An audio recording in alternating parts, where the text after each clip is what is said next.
Bismillahirrahmanirrahim.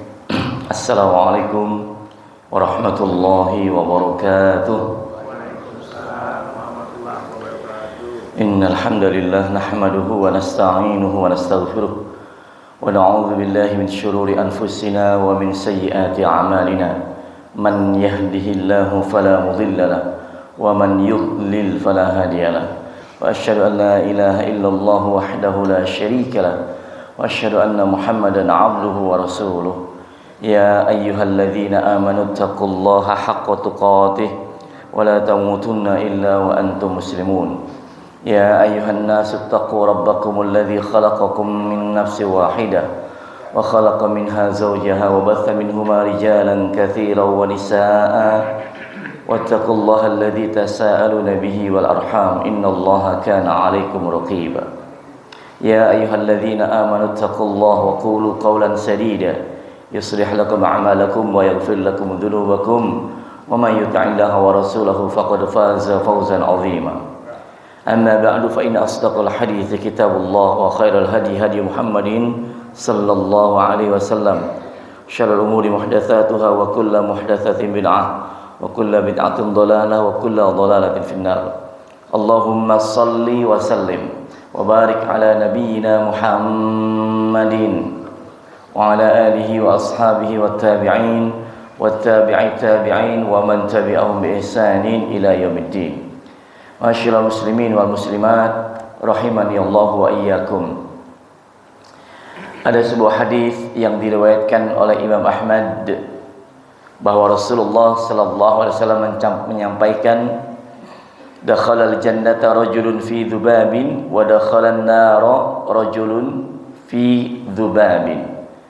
Kata Nabi, ada orang yang masuk surga karena seekor lalat. Dan ada juga orang yang masuk neraka karena seekor lalat. Lalu para sahabat bertanya, qalu wa kaifa dzalika ya Rasulullah? Bagaimana itu bisa terjadi ya Rasulullah? Cuma karena seekor lalat bisa menyebabkan masuk surga, juga bisa menyebabkan masuk neraka. Lalu beliau menyampaikan marra rajulani, bahwa ada dua orang sedang berjalan lalu melewati suatu kaum yang menyembah berhala.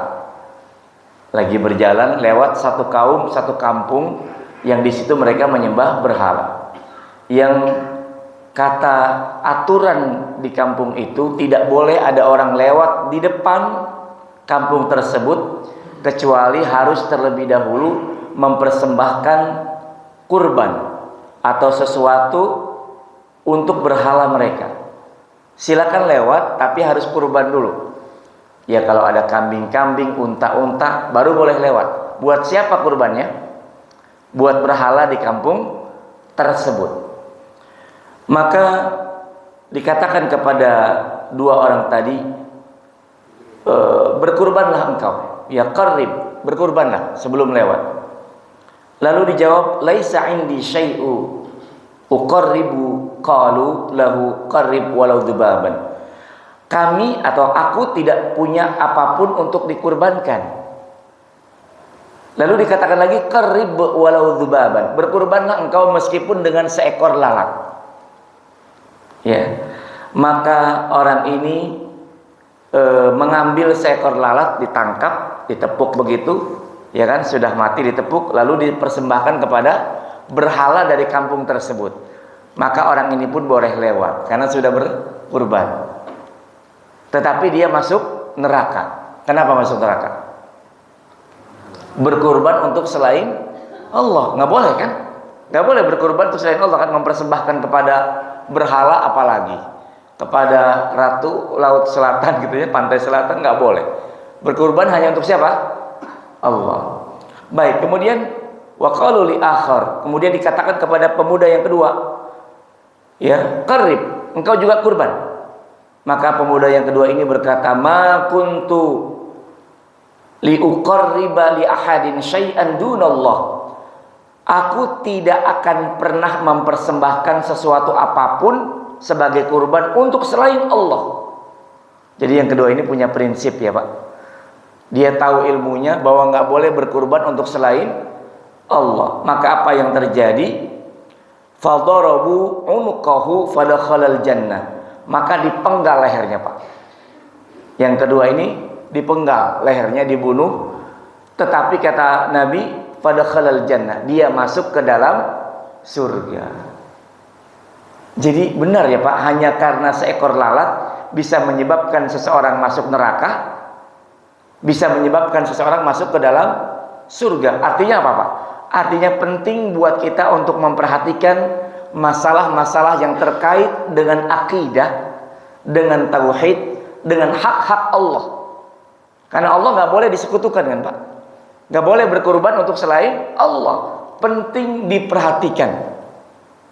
Apalagi kita tahu bahwa tidak ada satupun amalan, yang paling mendekatkan seseorang ke surga kecuali tauhid. Betul ya? Begitu juga tidak ada satu amalan pun yang paling mendekatkan seseorang ke neraka kecuali lawannya tauhid. Apa lawannya tauhid? Syirik. Paling mendekatkan ke neraka. Pak, ini perkara yang sangat penting yang hari ini sering dilupakan manusia, yaitu memperhatikan masalah akidah, masalah tauhid, masalah hak Allah untuk ditauhidkan. Kalau kita di rumah tangga, ada istri, ada anak, kita sebagai kepala rumah tangga misalnya, ya kita sebagai pemimpin kan di rumah itu, tiba-tiba ada orang masuk mengambil alih kepemimpinan kita, kira-kira apa yang kita lakukan? Marah nggak? Marah. Begitu juga langit dan bumi ini milik Allah. Tidak boleh Allah disekutukan. Hanya Allah saja Tuhan yang berhak disembah, yang kita berkurban untuknya, yang kita berdoa beribadah hanya untuk Allah. Nggak boleh disekutukan. Karena bumi langit ini milik siapa? Milik Allah. Karena itu saya sering sampaikan, karena hari ini kan hari-hari politik ya. Hari-hari politik di Indonesia politik. Di mana? Di Yaman sekarang lagi perang juga nih ya, politik ya kan, termasuk saudara-saudara kita di Palestina, di Gaza ya.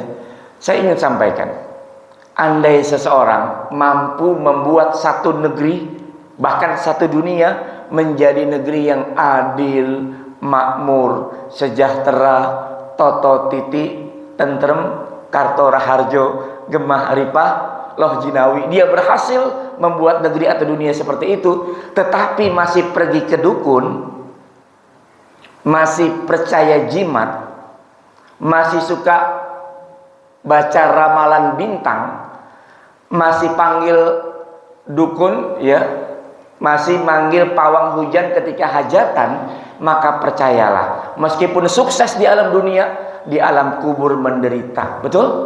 Karena ini hak Allah kan. Coba, kalau kita memperbaiki masyarakat, itu hak manusia kan? Hablum minan nas kita menjawabnya.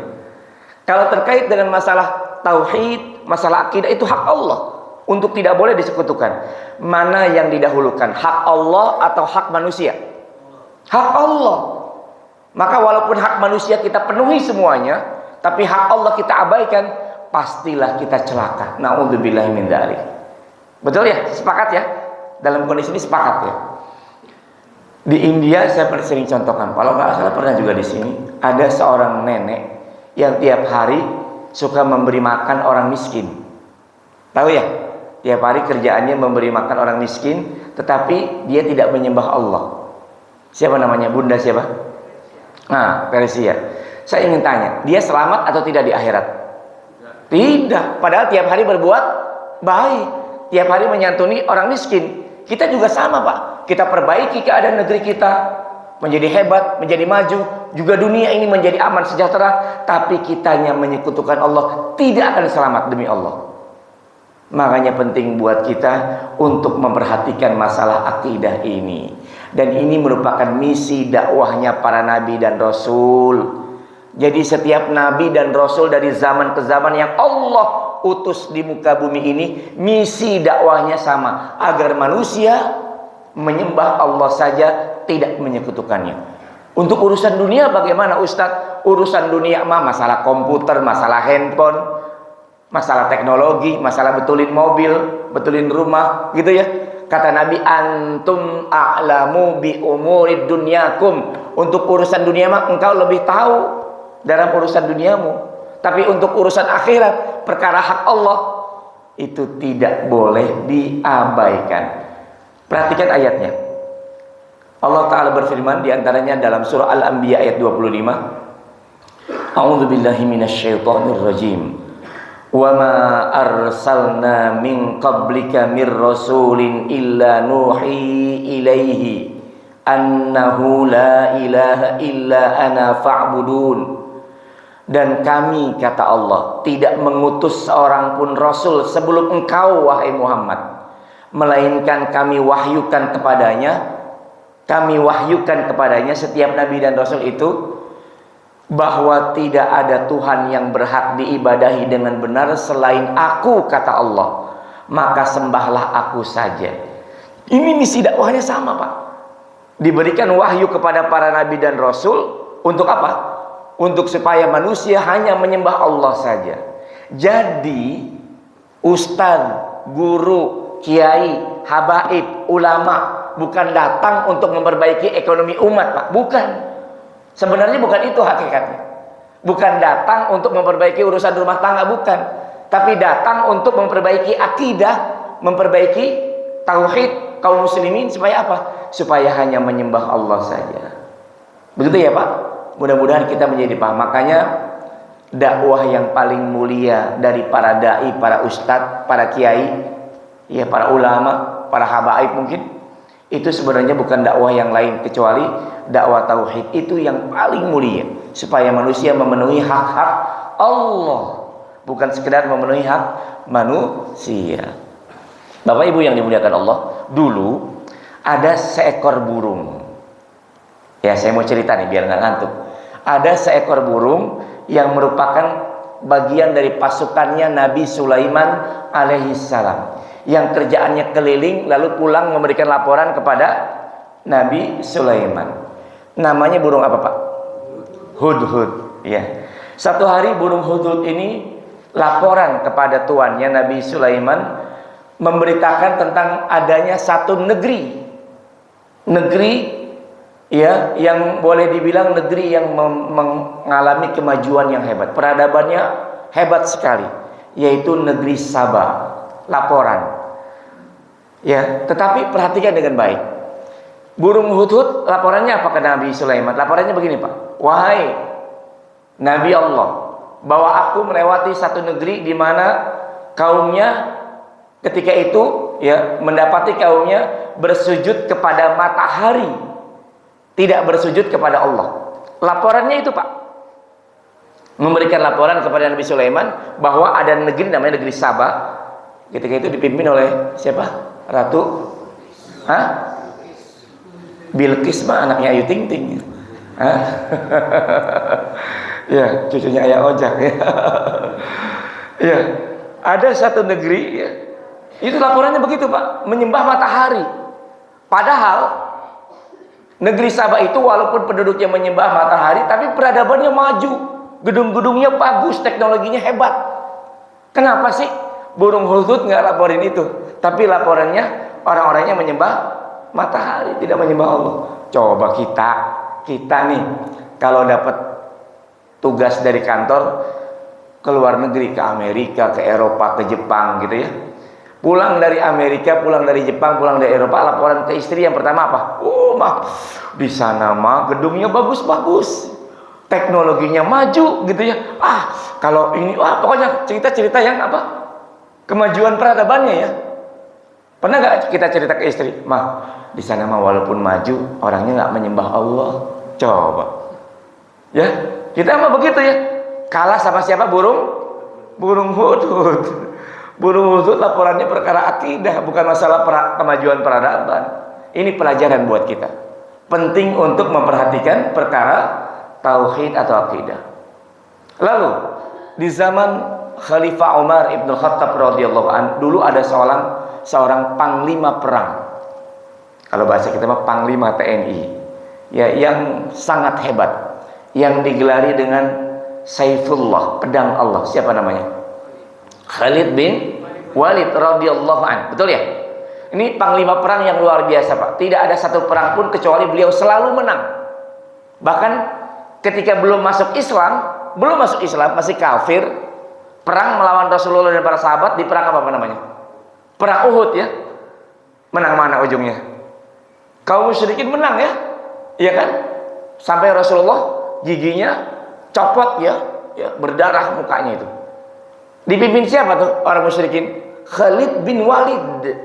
Nah, ketika dia masuk Islam, dia gunakan keterampilannya dalam siasat berperang untuk melawan musuh-musuh Islam. Dan tidak ada satu peperangan pun kecuali berhasil dimenangkan oleh Khalid bin Walid. Sampai-sampai dijuluki dengan Saifullah. Artinya apa, Pak? Pedang Allah. Tetapi tahu nggak, Pak? Ini kita bicara politik sedikit ya. Ternyata satu hari Umar bin Khattab memecat Khalid bin Walid dari jabatannya. Dipecat. Padahal udah mau perang lagi. Ya, mau perang lagi, dan kaum muslimin ketika itu berpikir, ini kenapa kok presiden kan memecat panglima perang kita?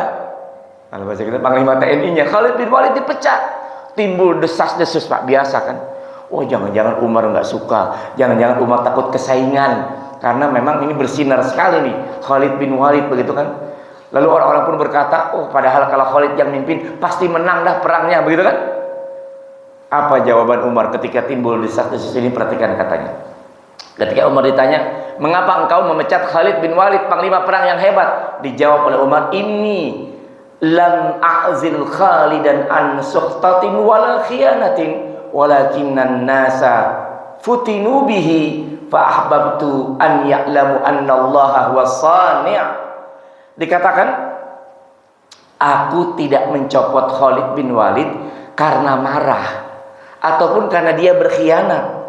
Tetapi masalahnya adalah, perhatikan, manusia, kaum muslimin sudah terfitnah bahwa seolah-olah kalau Khalid yang mimpin pasti menang. Aku hanya ingin manusia tahu bahwa Allah lah yang memberikan kemenangan itu, bukan Khalid.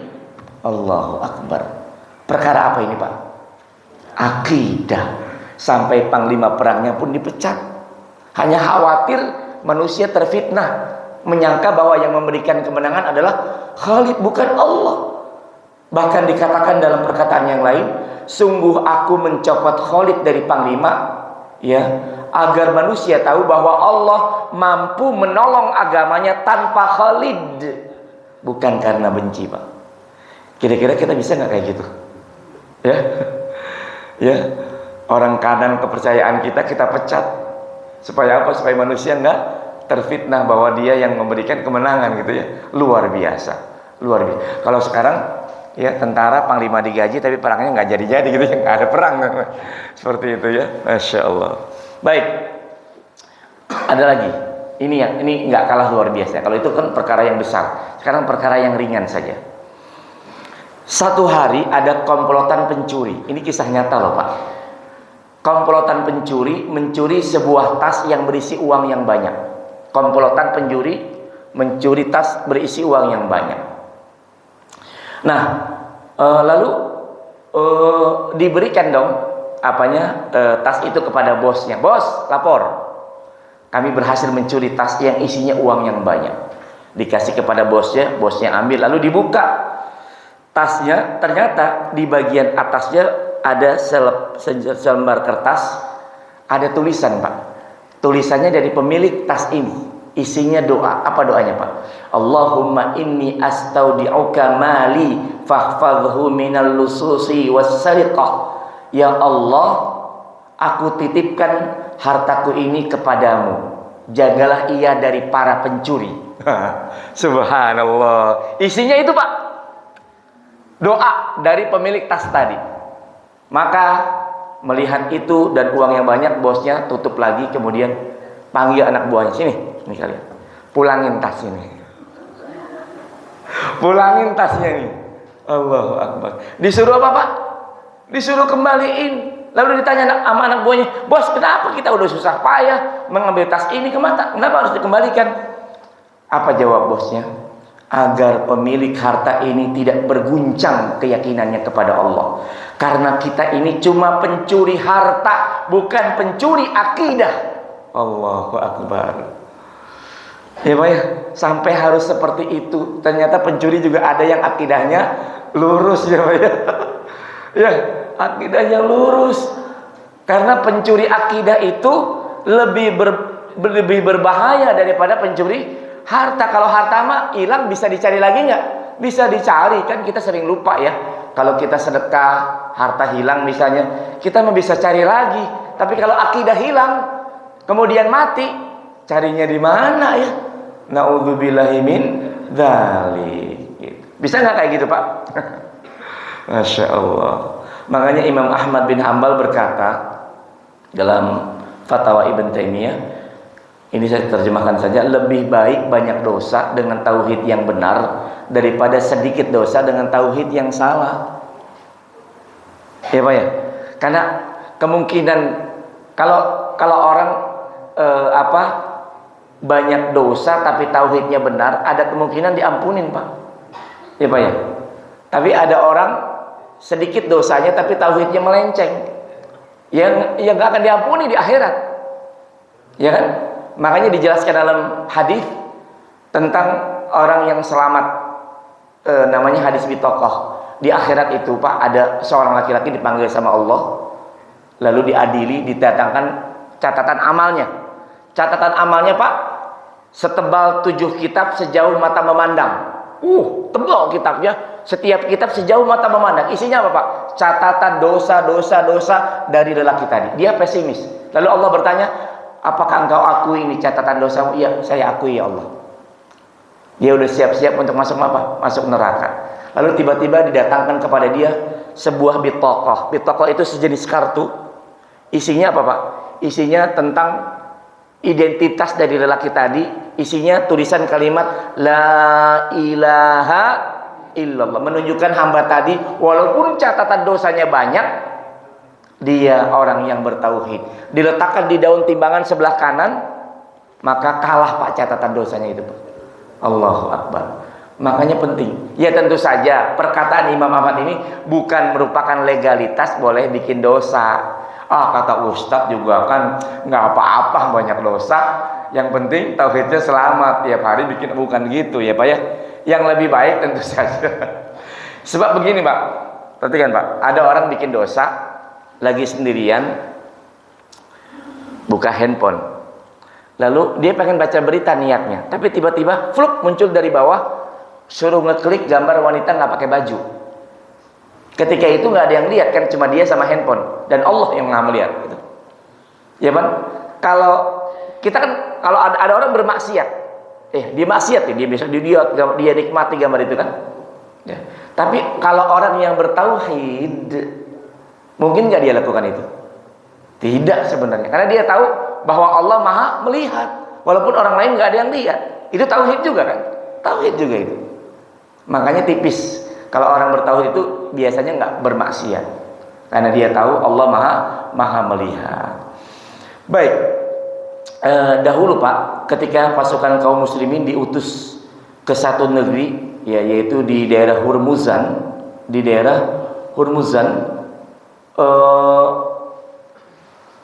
penduduk di tempat itu Pak, ya dipimpin oleh pasukan Abu Musa al-Ash'ari radhiyallahu anhu.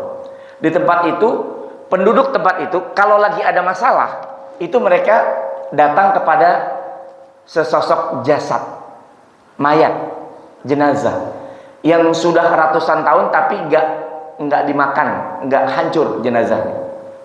Ya, mereka datang lalu apa Pak? Istilahnya apa? Tawassul, ya. Tawassul, menjadikan itu sebagai perantara untuk apa? Misalnya kemarau nih, dia datangin jenazahnya, dibawa keluar, dia minta supaya turun hujan lewat perantara jenazah tadi. Ya, karena jenazah itu luar biasa, udah ratusan tahun tapi masih utuh, nggak ada bekas sedikit pun, ya, masih utuh seperti saat dia hidup. Lalu dilaporkan oleh Abu Musa al-Ash'ari kepada Khalifah, presiden di Madinah. Maka presidennya masih Umar bin Khattab. Maka Umar bin Khattab memberikan balasannya apa Pak?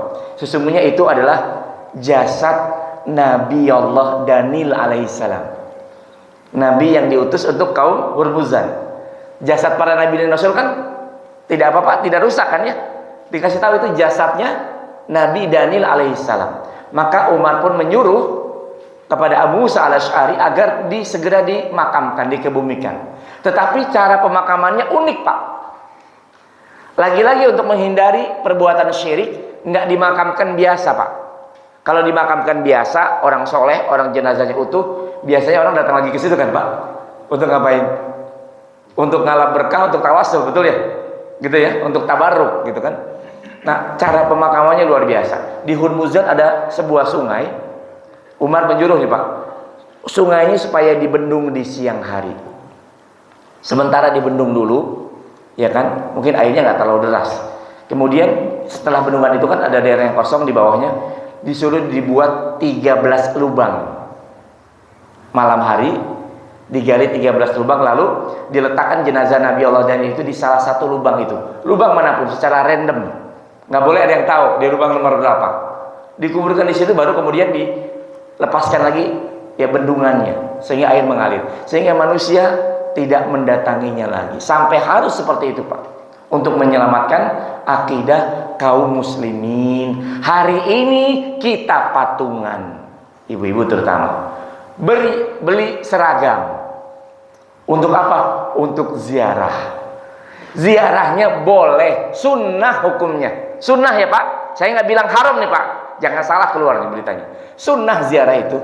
Tetapi kalau kita menganggap berdoa di makam itu lebih mulia dibandingkan tempat lain, itu saya pikir keliru. Kalau ingin berdoanya makbul, ya sudah cari waktu yang tepat, gitu kan? Pergi ke Mekah Madinah, ada tempat mustajab kan? Atau masjid lah minimalnya, ya kan? Berdoa saja sudah. Tapi kalau menganggap tempat itu, kuburan itu lebih mulia dibanding tempat lain, ini masalah. Paham ya, Pak? Bukan ziarahnya yang masalah, ziarahnya sunnah. Karena di tempat itu biasanya apa, Pak? Ada air yang dijual, dibilangnya air keramat dari sumur sebelah kuburan makam wali, itu ya. Lalu kita beli. Muliaan mana air itu sama air Zam-Zam? Air Zam-Zam dong, gitu kan? Kadang-kala airnya itu suka butek loh, Pak. Karena apa? Botol yang dipakainya bekas gitu kan. Karena botol itu kan nggak boleh lama ini kan. Ini kalau sudah pernah dipakai kan sebenarnya ada jangka waktunya kan. Udah butek, dibeli sama kita. Oh, ini air karomah gitu ya. Bawa pulang buat minum berapa sakit perut udah. Masya Allah. Paham ya, Pak ya? Ini perkara akidah harus kita selamatkan. Saya sekali lagi tidak mengatakan bahwa ziarahnya nggak boleh. Boleh, itu sunnah.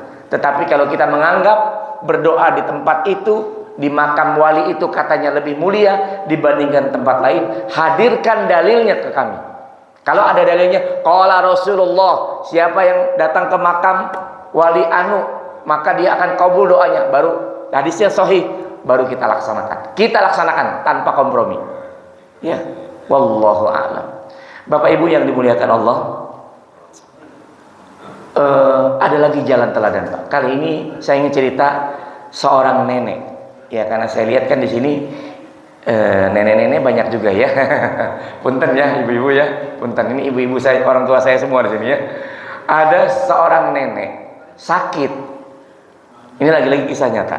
Lalu dia berobat kemana-mana. Ini nenek ini warga negara Saudi Arabia. Ya, warga negara Saudi. Berobat di Saudi, nggak ada dokter yang spesialis yang bisa menyembuhkan sakitnya katanya. Dia berangkat ke Mesir, Pak. Karena konon di Mesir ada dokter, ada tabib yang memang spesialisasi untuk menyembuhkan penyakit si nenek tadi. Dia berangkat ke Mesir. Sesampainya di Mesir, ya ada sekumpulan anak muda di sana bertanya kepada nenek tadi, apa niat nenek datang ke Mesir? Untuk berobat ke dokter spesialis yang cuma ada di Mesir ini. Maka anak muda tadi berkata, komplotan awal tadi berkata, nenek, kalau ke sini orang biasanya itu bukan ke dokter, tapi ke makam itu tuh, makam Husain bin Ali bin Abi Thalib radhiyallahu anhum. Kan dimakamkannya di Mesir ya, Pak. Husain. Apanya dimakamkan? Kalau nggak salah bawahnya atau atasnya? Karena kan terpisah ya. Terpisah itu antara kepala dengan badannya. Ya, datang kamu ke makam itu. lalu ngalap berkah dan berdoa di situ, maka insya Allah engkau akan disembuhkan, kata pemuda tadi. Si nenek tadi rupanya orang Saudi berkata begini, hei kalian anak muda sembarangan aja ngasih usul kayak begitu. Suruh aku datang ke makamnya cucunya Nabi Hussein. Di tempat saya di Saudi ada kakeknya, ada kubur kakeknya. Kubur siapa? Rasulullah Sallallahu Alaihi Wasallam. Kalau saya mau, kenapa saya nggak datangin aja kuburnya kakeknya? Lebih hebat mana kakek dengan cucu? Kakeknya Rasulullah, cucunya Hussein. Rupanya nenek ini punya akidah yang lurus, ya, nggak gampang dibodoh-bodohi begitu. Bahkan kalau kita datang ke makam Nabi saja, makam Nabi ini Sallallahu Alaihi Wasallam, itu yang kita lakukan di tempat itu minta kepada Allah lewat perantara jasad Nabi, atau kita mendoakan Nabi. Coba kalimatnya apa yang kita baca? Sholawat kan? Salamun alaiki ya Rasulullah, keselamatan untukmu wahai utusan Allah. Sambil berderai air mata kita karena ingin membayangkan beliau ada di sebelah kita. Salamun alaiki ya Nabi Allah. Begitu kan Pak? Apa isinya itu? Doa. Enggak kita, wahai Rasulullah, engkau adalah jasad yang mulia, tolong sampaikan doaku kepada Allah, gitu kan? Jadikan sebagai perantara, boleh nggak begitu? Oh, udah dipukulin sama askar kita ya Pak ya. Kelamaan juga ya. Salawat, kita lewat salawat kan? Salawat mendoakan beliau, mendoakan orang yang paling mulia. Kira-kira luar biasa banget kita ini, pahalanya gede banget tuh. Mendoakan manusia paling bertakwa kepada Allah, pemimpin para nabi dan rasul, orang pertama yang akan mengetuk pintu surga, kita doakan. Sementara kita sendiri belum pasti masuk ke surga. Bukan minta doa, bukan. Jangan salah kaprah.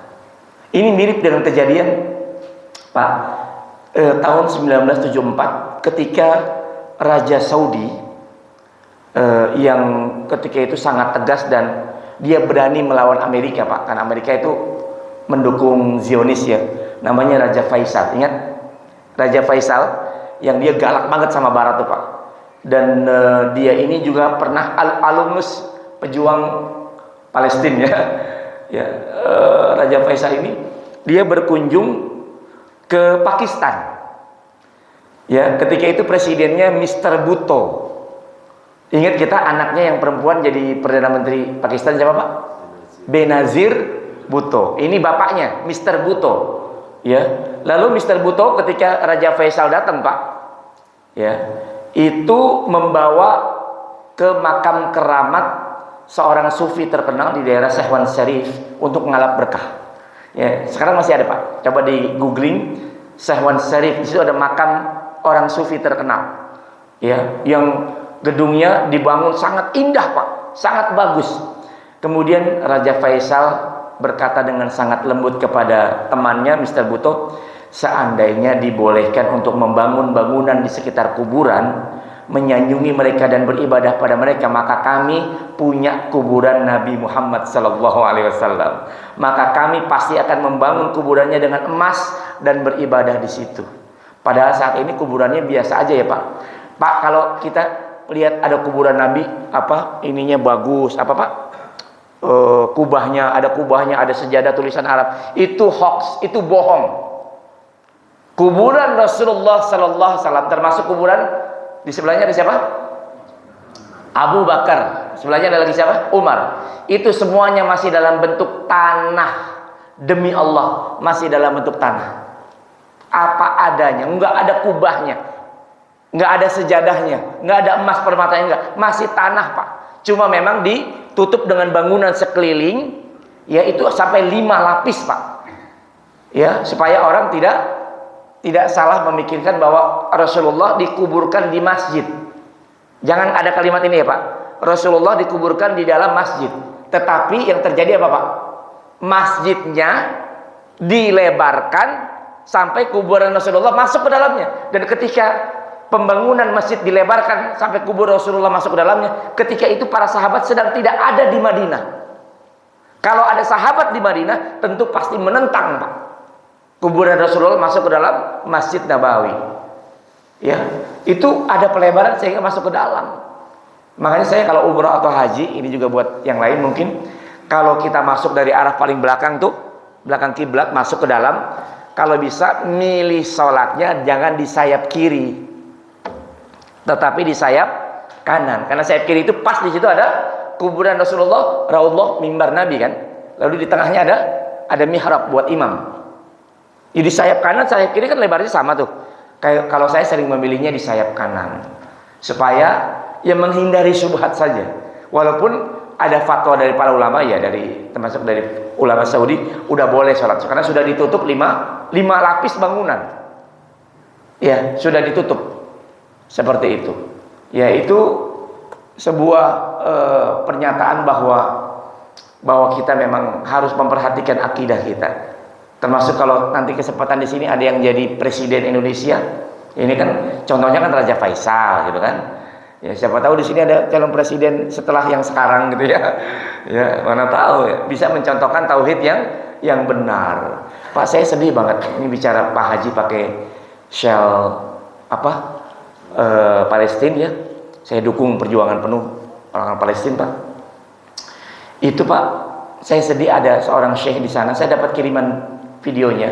Syekh di sana itu bawa jemaahnya datang ke kuburan Salahuddin Al-Ayyubi rahimahullah, pejuang Islam yang membebaskan tanah Palestina. Dia kan pemenang perang salib kan Pak, ya kan, waktu perang salib antara Islam dengan Nasrani, dia pemimpinnya dan menang kan kita, Salahuddin Al-Ayyubi, dan berhasil merebut Baitul Maqdis kan, ya, berhasil merebut Masjidil Aqsa. Nah, datang ke sana saya tadi bersama jemaahnya. Lalu apa Pak? Berdoa dengan berdoa yang miris hati saya. Wahai orang yang hebat, wahai orang yang perkasa, wahai orang yang tidak pernah kalah dalam peperangan, sampaikan kepada Tuhan kami agar menghilangkan penderitaan rakyat kami, Palestina maksudnya. Berdoanya kepada siapa dia Pak? Kepada Salahuddin Al-Ayyubi. Miris gak Pak? Ini syirik bukan? Syirik. Iya kan? Di saat kita sedang memerlukan pertolongan Allah, dia malah menodai Allah dengan berbuat syirik. Na'udzubillah min dzalik. Makanya kita dukung perjuangan Palestina dengan cara yang paling murni. Ya, minta pertolongan Allah, gitu kan? Kemudian minta pertolongan makhluk kalau ada yang makhluk itu mampu, punya kekuatan misalnya. Ya, negara Islam yang punya nuklir siapa sih Pak? Ada nggak? Ada. Ayo, siapa? Dia tahu? Ya? Bukan Iran. Iran belum bisa kayaknya. Pakistan. Andai Pakistan, Masya Allah, dengan nuklirnya bisa bergaining aja Pak. Kita punya nuklir nih, ya kan? Kita kirim aja kemana? Ke sono gitu kan? Masya Allah. Ya itu kan berarti minta pertolongan makhluk boleh. Ya. Jadi ini perkara yang sangat penting. Saya ingin bicara satu hal Pak. Kita boleh minta pertolongan makhluk kok, ya Pak. Asal memenuhi 3 syarat. Jadi gini kan, dari tadi kita bicara harus minta pertolongan Allah. Pertanyaannya, boleh nggak kita minta pertolongan kepada makhluk, kepada manusia? Jawabannya boleh dengan 3 syarat. Perhatikan ya. Jadi syarat ini harus kita perhatikan. Kalau tidak terpenuhi syarat ini, maka jatuh dalam perbuatan syirik. Yang pertama, manusia atau makhluk yang diminta tolong itu dalam keadaan hidup, tidak mati. Itu syarat pertama. Jadi boleh minta tolong kepada makhluk, kepada manusia. Syarat yang pertama apa? Masih hidup. Kalau sudah meninggal nggak boleh dimintai tolong. Sampai Nabi juga nggak boleh kita minta tolong kepada beliau. Pak, waktu terjadi kemarau di Madinah, itu orang-orang nggak datang ke makam Nabi minta supaya turun hujan, tapi sholat istisqa. Lalu yang berdoa siapa? Yang berdoa paman Nabi, Al-Abbas bin Abdul Muttalib radhiyallahu anhu. Nggak minta datang ke makam Nabi. Padahal kalau kita makan ada makam Nabi, kita datang aja ke sana. Enggak. Karena syarat pertama kalau minta tolong kepada makhluk adalah harus masih hidup. Paham ya Pak ya? Yang kedua, syaratnya adalah makhluk yang diminta tolong itu hadir, alias ada di depan mata kita. Tapi boleh juga melalui bantuan teknologi, lewat video call gitu ya, lewat Zoom meeting. Kita minta tolong boleh. Yang penting orangnya hadir, ada. Enggak goib. Misalnya, saya minta tolong kepadamu duhai fulan yang berada di negeri seberang. Dianya dengar apa enggak? Enggak boleh, harus hadir. Paham? Itu syarat yang kedua. Syarat yang ketiga, permintaannya mampu dipenuhi, bukan sesuatu yang di luar nalar. Misalnya minta apa? Minta dia memindahkan gunung. Mungkin nggak? Nggak mungkin. Ya, minta dia mencegah hujan turun, pawang hujan. Mungkin nggak? Nggak mungkin. Atau pinjem remote-nya Rara. Kan katanya orang ini punya remote buat ngatur hujan gitu ya. Nggak boleh minta tolong kepada makhluk. Syarat yang ketiga, apabila permintaannya di luar nalar dan orang itu menyanggupi, ya saya sanggup. Nggak bisa. Itu nggak boleh, itu salah. Termasuk pelet, jampi-jampi, sihir itu nggak boleh. Karena udah pasti kalaupun berhasil menggunakan bantuan apa? Bantuan jin. Dan kalau sekali waktu kita sudah minta bantuan jin, alamat matinya bakal susah. Saya bukan sekali dua kali ya melihat orang yang sakaratul mautnya susah gara-gara waktu hidupnya suka bersahabat dengan jin. Gara-gara waktu mudanya ibu-ibu, ya ibu-ibu misalnya perempuan waktu mudanya pernah mandi air kembang. Mandi air kembang tengah malam gitu ya. Gitu ya. Ini sebenarnya ritual-ritual syirik, nggak boleh. Tidak boleh. Berbahaya. Dan kejadian ini sering berulang, Bapak Ibu semua. Ada seorang anak kecil dibawa bapaknya ya untuk sesajen di tempat tertentu agar usahanya lancar segala macam. Anak itu kan merekam ya Pak kejadian itu ketika dia dibawa sama ayahnya untuk sesajen. Itu ya. Satu waktu anaknya udah besar, jinnya juga udah pergi kemana tahu, tapi masih ngintai, mengintai-ngintai. Karena apa? Karena anaknya pernah dibawa ke tempat itu Pak. Jadi ditempelin memang, ditempelin itu. Karena dulu pernah ikut ritual, nempel Pak. Nah ketika anaknya udah besar, sudah punya anak, tiba-tiba ya dia punya anak, anaknya sakit keras. Dibawa ke dokter nggak sembuh-sembuh. Rupanya sakitnya gara-gara apa Pak? Ditempelin sama jin nasab yang dahulu itu. Ditempelin. Udah kemana-mana nggak sembuh-sembuh. Lalu satu hari dia bingung ya, udah susah gimana menyembuhin anaknya. Dia tidur lalu bermimpi. Mimpinya apa Pak? Mimpinya didatangi jin. Orang memberitahu bahwa kalau kamu ingin anakmu sembuh, datang ke tempat dulu waktu kecil kamu pernah dibawa oleh bapak kamu untuk kirim sesajen. Gitu mimpinya Pak. Gila ya jinnya ya. Na'udzubillah min dzalik, luar biasa ini ya. Lalu dia lakukan begitu Pak. Oh iya saya ingat dulu waktu kecil begini. Dia lakukanlah hal tadi. Setelah dia lakukan, tiba-tiba saja anaknya sembuh. Langsung rame, viral langsung kan. Beginilah cara jin untuk menyesatkan manusia. Allahu Akbar. Makanya kita tidak boleh meminta kecuali hanya kepada Allah. Masih ada waktu? Masih sedikit lagi ya. Baik Pak. Nah, diruqyah. Ya boleh. Siapa yang mau diruqyah di sini? Enggak ada ustaz di sini yang pandai baca Quran. Ya kalau kita yang ngeruqyah, kadang-kadang kita bacain ayat kursi, jinnya ikut baca ayat kursi juga. Bahkan lebih fasih. Karena pernah ikut tahsin sama ustaz misalnya ya. Lebih fasih baca ininya apa? Contoh kan a'udzubillahi minasyaitonir rajim gitu kan? Ya kan yang betul bacanya. Aku berlindung kepada Allah dari setan yang terkutuk. Kalau kita belum pernah tahsin, bacanya salah kan? A'udzubillahi minasyaiton, syaiton, ya kan? Salah menyebutnya. Jinnya juga bilang, nyebut nama gua aja salah. Syaiton, to-nya enggak boleh monyong gitu kan? Itu syaiton, monyong, syaiton, salah. Belum ditahsin rupanya. Jinnya lebih fasih dibandingkan dia, Masya Allah. Pak, ada seorang ulama yang berdakwah di Afrika. Namanya Dr. Ibrahim bin Saleh Al-Muhaimid Hafizahullah. Dia malang melintang berdakwah di negeri Afrika. Satu hari dia punya murid bercerita. Muridnya ini akidahnya lurus, udah ngaji sama dia soalnya. Akidahnya Ahlus Sunnah wal Jamaah. Murid ini kerjaannya berdagang kambing. Ini kisah nyata juga. Dagang kambing banyak. Ketika dagang kambing gitu, ya negeri Afrikanya yang Islam ini. Datang sekelompok, maaf ya Pak, sekelompok orang-orang tasawuf, sufi, pakai uol-uol yang gitulah, ya, pakai sorban panjang gitu kan, kadang janggutnya juga panjang, ya pakai pakaian khas mereka lah, ya. Itu datang sekelompok orang itu kepada pedagang kambing tadi, anak muda tadi. Lalu mereka minta kambing untuk hadiah buat kegiatan mereka, untuk ritual mereka, yang kadang-kadang ritualnya suka sampai, maaf ya Pak, maaf ya, joget-joget gitu kan, walaupun katanya Islam. minta kambing untuk ritual mereka. Tapi sama anak muda tadi nggak dikasih dong. Oh, nggak bisa. Kalau cuma buat makan boleh, tapi kalau buat ritual kayak begituan berbahaya, nanti ikut dosanya kan. Ritual yang joget-joget itu Pak, puter-puterin kuburan gitu kan, berzikir. Nah, judulnya berzikir tapi ritualnya salah, keliru ya. Kelompok ini nggak dikasih kambingnya. Lalu anak kelompok tadi, orang-orang sufi ini mengancam, hei anak muda, kalau engkau tidak kasih kami kambing, niscaya nanti guru kami tuh yang ada di sana marah. Dan kalau beliau marah, beliau akan mengubah kambing-kambingmu ini menjadi batu. Diancam begitu Pak.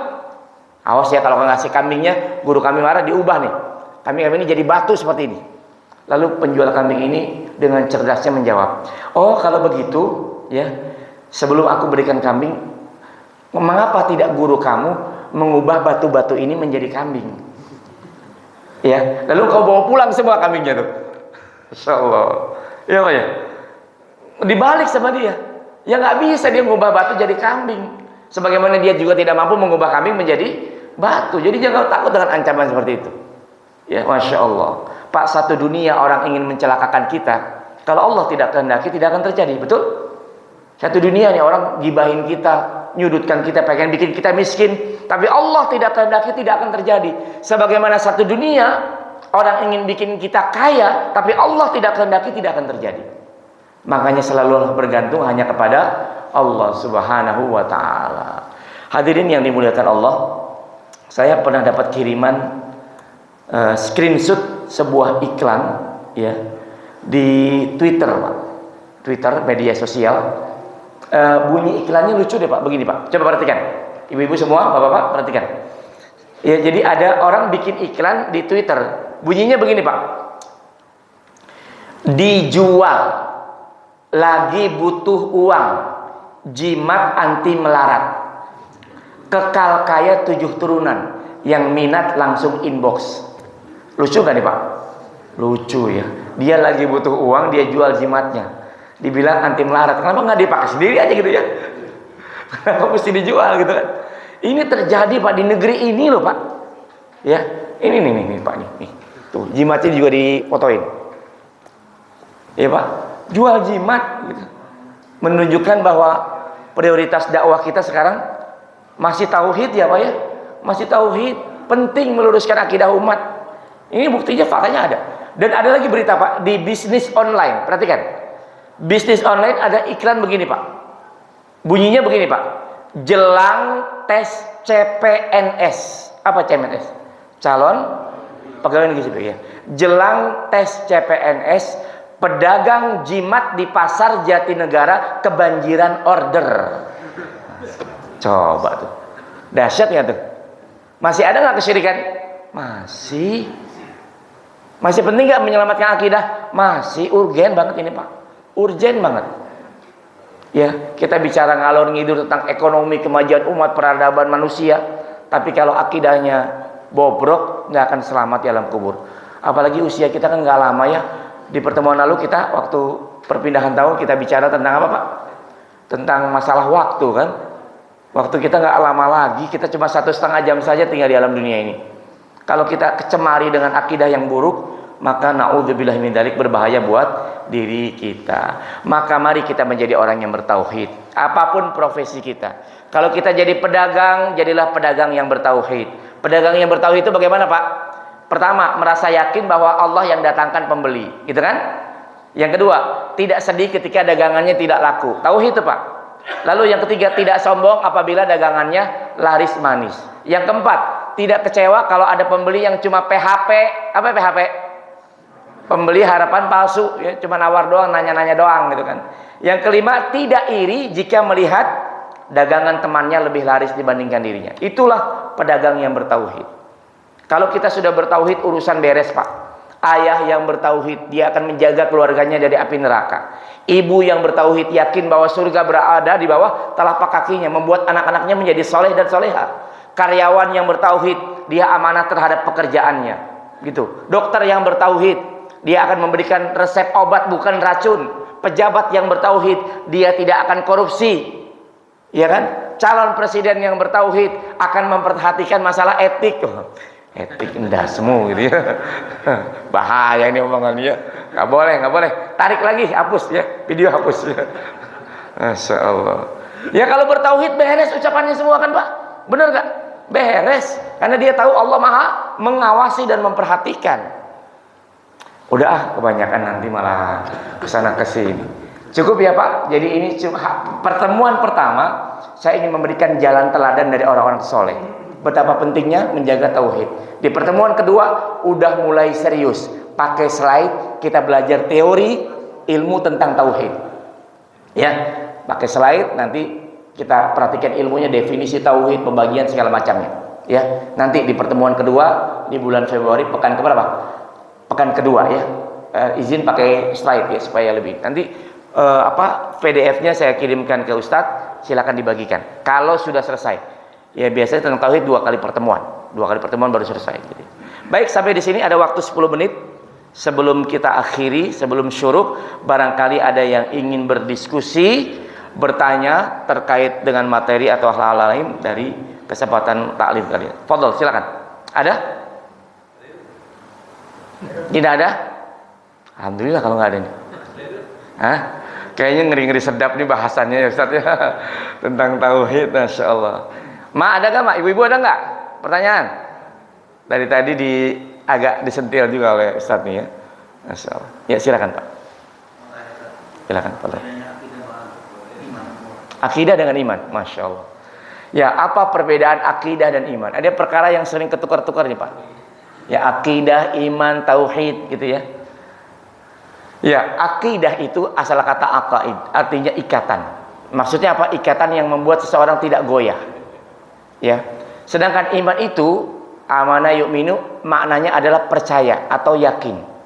Ya, kalau keduanya berkumpul dalam satu kesempatan disebutkan akidah, disebutkan iman, maka keduanya dibedakan.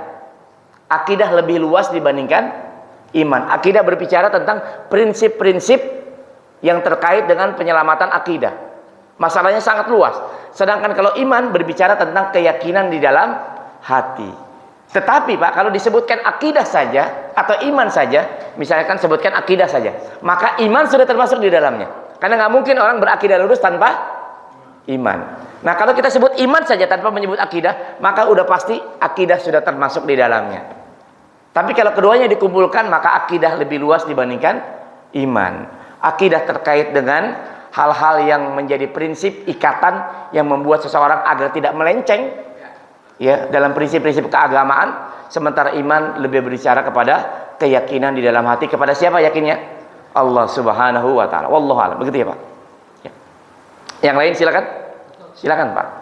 Ini sedikit tadi saya Iya. tadi bahwa dia bawa anaknya dia mimpi. Mimpi bahwa dia sudah datang ke tempat yang dulu gitu ya. Iya. Katanya dia ke sana ya. Setelah dia memberi perintah itu, habis itu anaknya sembuh. Iya. Jadi bagaimana Pak Ustaz? Jadi berarti dia dengan meminta itu benar disembuhkan. Berarti dia padahal itu jin tidak syirik ke Tuhan. Berarti dia syirik kan. Yeah. Tapi dikabulkan. Yeah. Dia sembuh. Jadi seolah percaya semua bahwa jin itu hebat. Nah, jadi gimana keterangan Ustaz? Apalagi seperti tadi jam dia dipukul dan katanya dia berhasil. Jadi berarti apa itu tuh benar. Baik. Jadi contohnya itu kayaknya nanti saya Ustaz. Ya. Baik. Ya, terima kasih pertanyaannya. Benar sekali. Makanya tadi saya berikan penjelasan tentang 3 syarat apa Pak? Boleh meminta bantuan kepada makhluk. Jin makhluk bukan? Makhluk. Syarat yang kedua terpenuhi tidak? Apa syarat kedua? Hadir. Hadir itu lawannya apa? Gaib. Jin itu hadir atau gaib? Gaib. Boleh nggak meminta kepada yang gaib selain Allah? Tidak boleh. Iya kan? Tidak boleh. Memang perkaranya nggak kelihatan Pak. Jinnya nyembuhin juga nggak kelihatan. Dia bukan memberi penyakit, cuma dia mungkin bersemayam di organ tertentu yang membuat organ itu jadi berat kerjanya. Gitu kan? Karena jin itu mengalir dalam darah-darah kita. Ya bukan dia memberikan penyakit lalu menyembuhkan, bukan. Dia nyuruh anak buahnya gangguin organ itu. Wallahu a'lam. Wallahu a'lam. Persisnya seperti apa? Kita nggak paham. Tetapi memang jin itu memang sering mengganggu dan bisa menyebabkan sakit. Seperti itu.